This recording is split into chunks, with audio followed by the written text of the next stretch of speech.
Welcome back to the channel. My name is Steven. I'm a pharmacist and I own 52 units of real estate, and I help coach people to buy their first multifamily deal off market. So today I want to talk about two topics. The first topic I want to talk about is an update on my 50 unit apartment complex that I've been eyeing and negotiating with. And the second topic I want to go over is talking about how to buy real estate in 2025, because obviously it's a different time buying in 2025 versus when I bought in 2017 and in 2021, right? So different markets and different situations. So kind of the first part, my 50 unit apartment complex. So, I've been thinking about the deal more, and I've been working with the broker who referred me to their capital department. And, basically I had to give them my personal financial statement. So in multifamily real estate, so 5+ units, they don't care about your tax returns. They just want to see your personal financial statement. So that has your net worth. So it has all your assets. So I'd list the current value of all my properties, like all my single family homes, my apartments, my index funds, my 401k, my note, my car, my index universal life insurance, whatever cash I have, whatever jewelry, whatever assets you have. You list it all in one column, and you list all your liabilities. So for me, I have a line of credit, I have credit card debt, that I pay off every month, but it's on your statement. You have your mortgages. So they want to see everything lined up, right? All your assets, all your liabilities. So for me, that comes out to be about $6.2 million net worth. They want to see your social security number so they can, get your credit score. You can give your estimated credit score. So it's about 800. My credit score is around 800 to 780.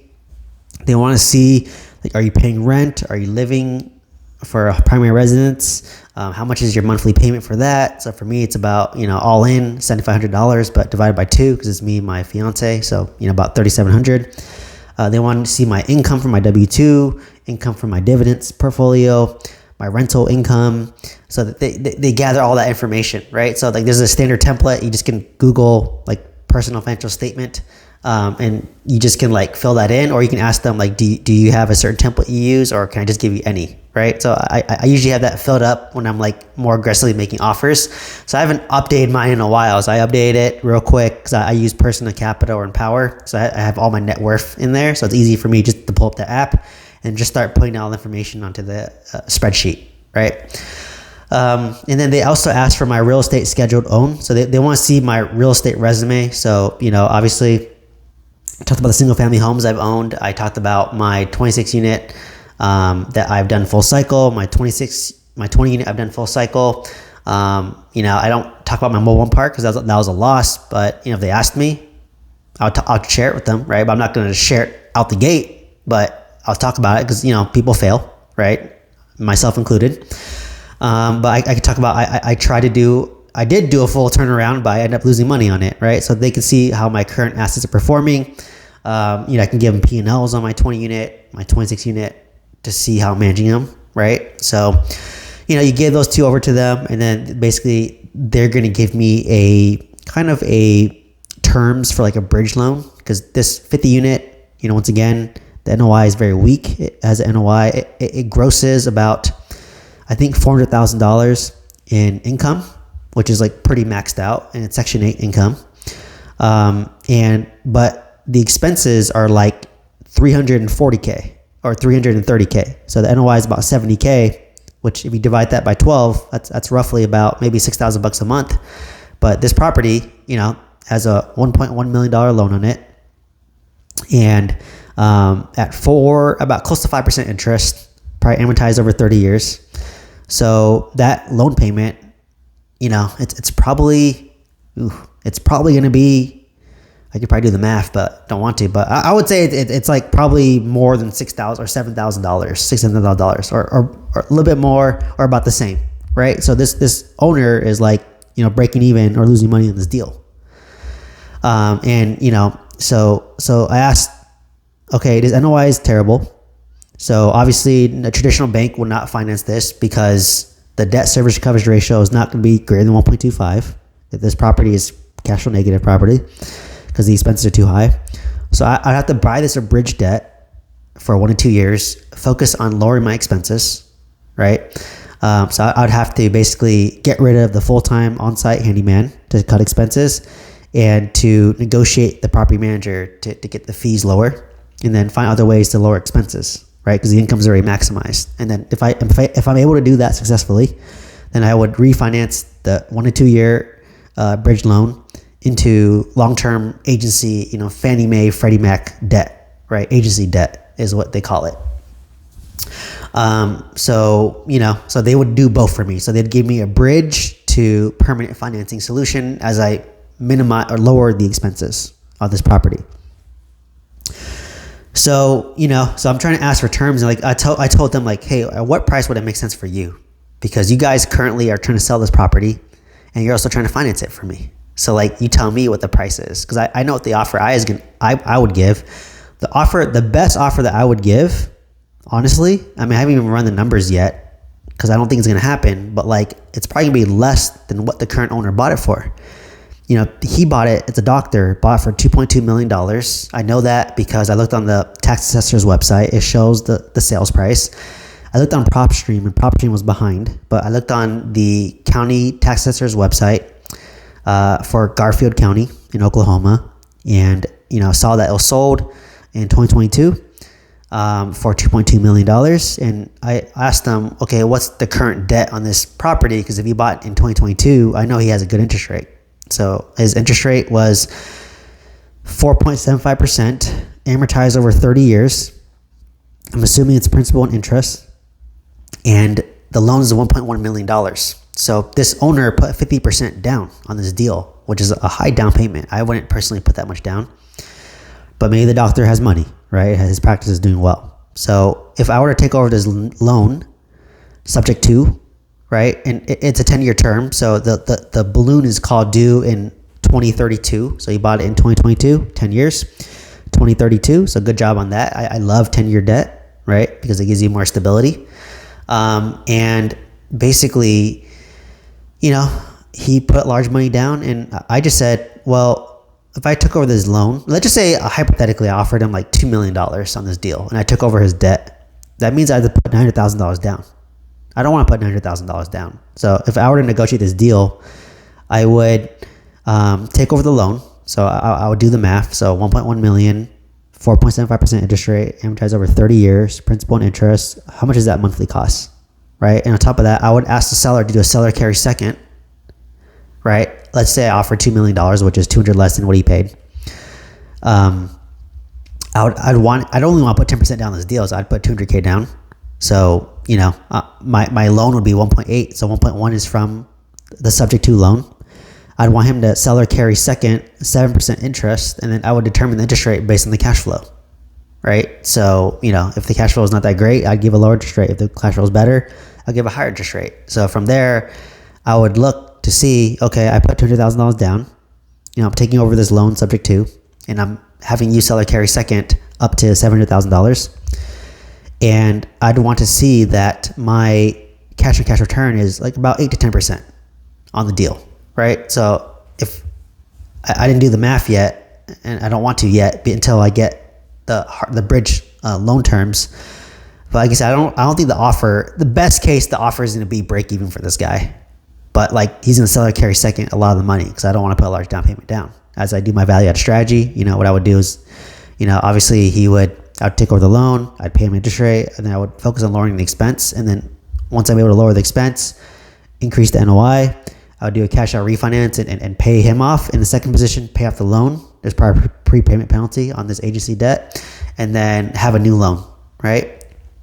So that's kind of the best case scenario. And I don't want to make an offer until I know what the bridge debt looks like, or the bridge loan looks like that this broker is offering me, right? Because obviously my creative finance offer is going to be higher than that versus that. So I'm just playing the waiting game. I'm in no rush, right? Like I'm literally in no rush to buy anything. I'm fine not buying, right? And like I said, like for me, if I bought this deal, I want to make sure there's meat on the bone. Number one. Number two is I want to be able to do value add. And like I said, this property, the income's already maxed out. Like they're getting top of the market rents for Section 8, which is top of the market already.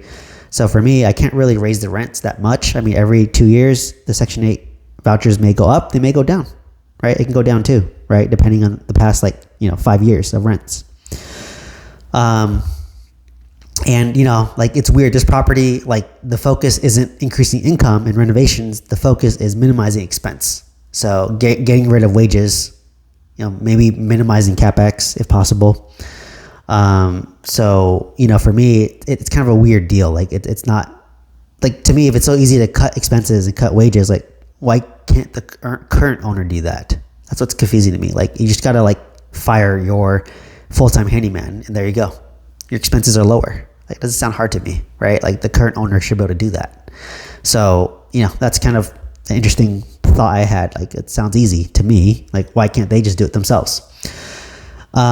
So like I said, I'll see. But for me, if I were to make an offer, if I want a bridge debt offer, it's gonna be super low ball, right? Owner's gonna lose money on it. I doubt he's gonna take it. So realistically, it's gonna be me taking over subject to him doing a seller carry second. He may not want to do seller carry second, but he may not have a choice, right? That's why seller financing is win-win negotiation tactics. So for me, there's not much meat in the bone, right?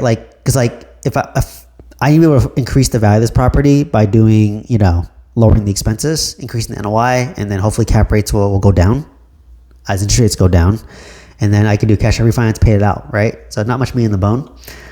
There's a lot of unexpected issues, right? If you're dealing with Section 8 housing, there's a lot of shakeup with the new, Trump administration. They did a bunch of layoffs for, HUD, Section 8 housing. So how is that going to look like in the future? And to me, if I bought another 50 unit, I'd have 100 units and half of my portfolio would be dependent on Section 8. And the thought of that is a little bit concerning for me, a little bit. I don't want to be too over indexed in one tenant base.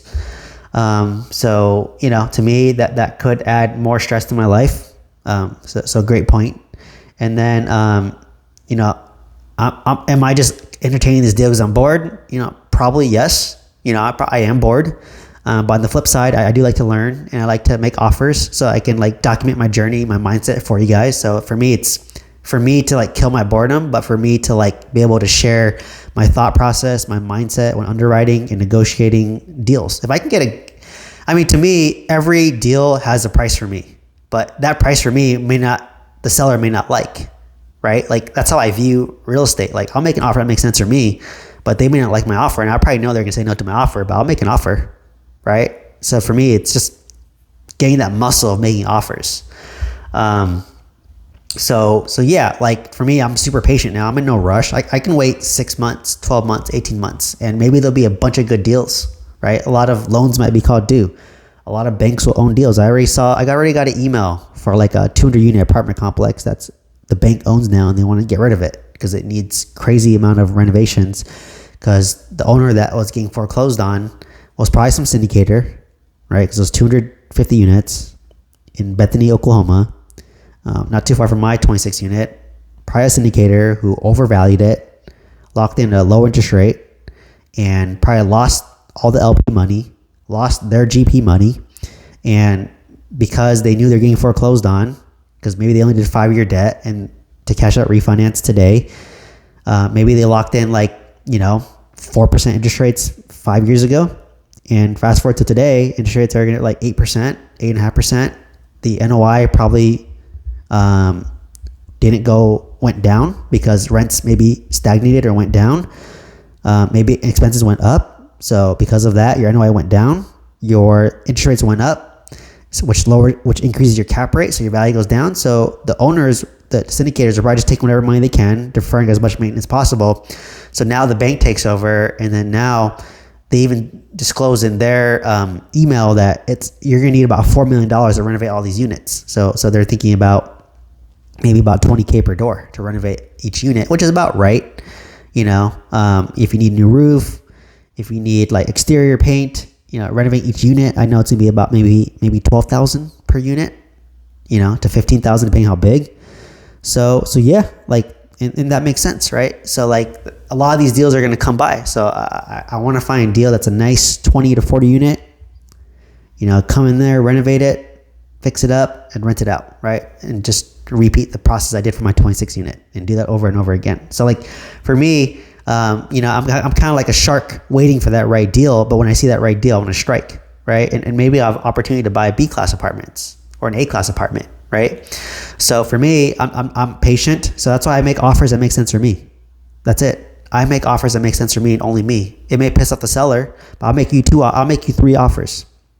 I'll make you my DSCSR offer. I'll make you my 50-40-10 offer. I'll make you my 90% seller financing offer. On this deal, 90% seller financing is not an option. So I got DSCSR, which is the lowest, and I have me taking over subject to seller finance, or I could do a 50-40-10 loan, right? I could do the 50-40-10 loan, but they still have to carry 40% for me, right?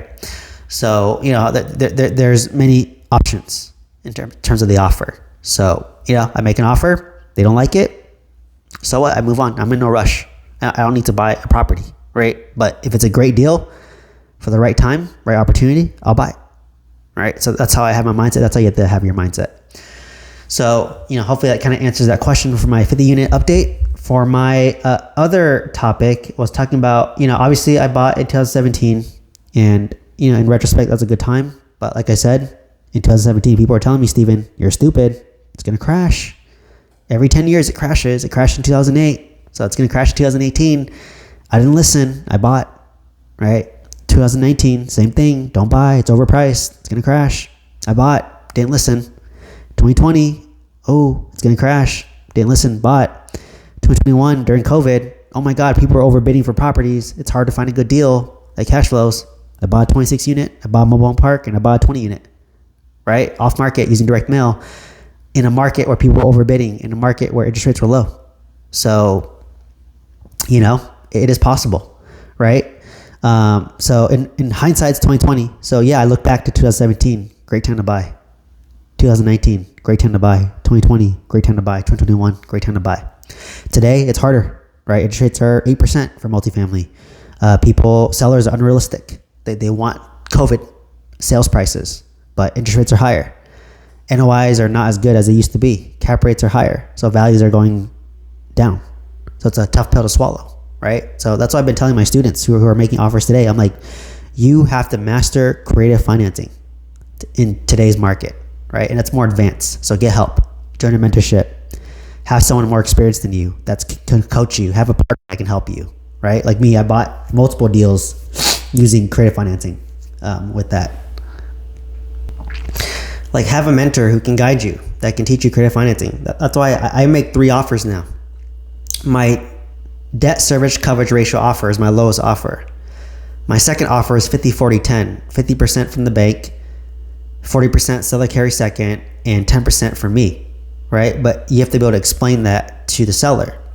90% seller carry where I put 10% down. So I always give 3 offers, and the property must have equity, right? So in order to do 90% seller carry, it must be owned free and clear. In order to do the 50-40-10 loan with the 40% seller carry, they must have at least 40% equity in the deal, right? So you have to make 3 offers and be able to explain your 3 offers, right? If you want all your money, take the DSCSR offer. It's the lowest offer. If you want the mid-tier offer, 50-40-10, and the lower interest rate that you give me on the seller carry second of 40%, the better offer I can give you. And the 90% seller carry, I can give you the highest price, right? As long as it cash flows. So, I get the 3 offers and I explain why. So it takes more work. Like, my students are finding it harder, right? Sellers are unrealistic, right? Very unrealistic, because they want COVID pricing when cap rates were lower, interest rates were lower. That's not the case today. Cap rates are higher, interest rates are higher, NOI is lower. So your values are down, right? So if they're truly motivated, they'll work with you. If they're not, just make your 3 offers, pitch them the offer you think is best for them. And then if they say no and laugh at you, follow up in like a month. Put it in your calendar. That's all it is. That's why I tell all my students, you have to be persistent. Make the 3 offers, explain your 3 offers. If they reject it, follow up in 1 to 2 months. Put it on your calendar. And then keep on sending out direct mail, because eventually you'll find somebody. Right now, sellers, it's a weird standstill. Sellers will not budge on pricing because they're waiting for interest rates to go down, but interest rates won't go down. I don't think it's going to go down in 2025, to be honest, because it'll make inflation crazy. So, as a result, they're just waiting. But their balloons are coming due, right? There's a lot of, if you got 3-year balloons, 5-year balloons, 7-year balloons, they're coming due soon, right? So you just got to wait for these balloons to be called, right? People don't want to extend anymore. Banks are going to take over deals. There can be heavy value add and need renovation. So that's when you strike. That's when you strike, right? And make a lot of offers that make sense for you.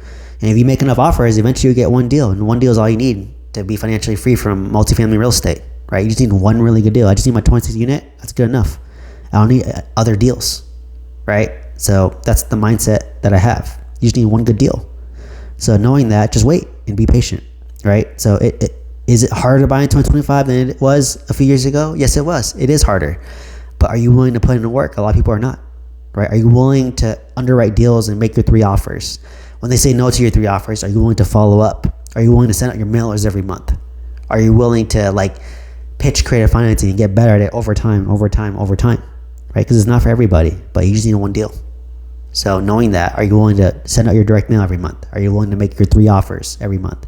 Are you willing to follow up every month for people who laugh at your offers? Are you willing to talk to lenders and banks and make it known that you're ready to buy whenever they have a deal that they foreclose on, right? Are you networking with other real estate investors to learn about financing options, to learn about potential off-market deals? Are you engaging your property managers to bring you off-market deals? Are you, so you have to put in more work. Yes, to get a deal today, a good deal today, I have to work probably 3 times as hard as I did back in 2021. It's harder, but it's still doable. You just have to put in more work, right? So that's how I'd buy in 2025. And like you said, if I see good deals in 2025, I'm going to strike. But I'm patient, right? Maybe I'll buy in 2026. So, I have deals I can 1031 exchange. So, maybe I have to put a larger down payment to get cash flow, right? I cannot put my 10% down and expect a cash flow. Maybe I have to put 30% down or 40% down. It sucks, but it's more guaranteed. So, and things take longer to buy. So if that's the case for me, then it might take me a little longer to buy, or I'd rather do the creative financing route, right? Because that's always an option. So, that's kind of my 2 cents in terms of buying in 2025. And like I said, maybe we'll look back in 3 years and said, 2025 was a great time to buy real estate for those who put in the work and are ready and prepared, right? Just like how it was a great time for me to buy in 2017, 2019, 2020, 2021. So, maybe I'll look back in 3 years and be like, 2025 was the best year to buy real estate. It's hard to know, right? But if you negotiate and you buy right, it increases your chances. So anyways, let me know what questions you have. Let me know what comments you have. Please comment, subscribe. If you want one-on-one multifamily mentorship or coaching, check the link down below. I have a free multifamily bootcamp. If you're interested, go to my link tree. Send me an email. Of your email, I'll add you to the wait list. Do it for free. And eventually, if it gets too popular, I'll do it, start charging. But right now, I'm going to do it for free. I'm going to stream on YouTube. So if you're not part of the 10 that can ask me questions directly, you can put your question in the chat and I'll answer it as well. So, I want to give as much free value as possible. And like I said, please comment, subscribe. Hope to see you next one. Thank you so much.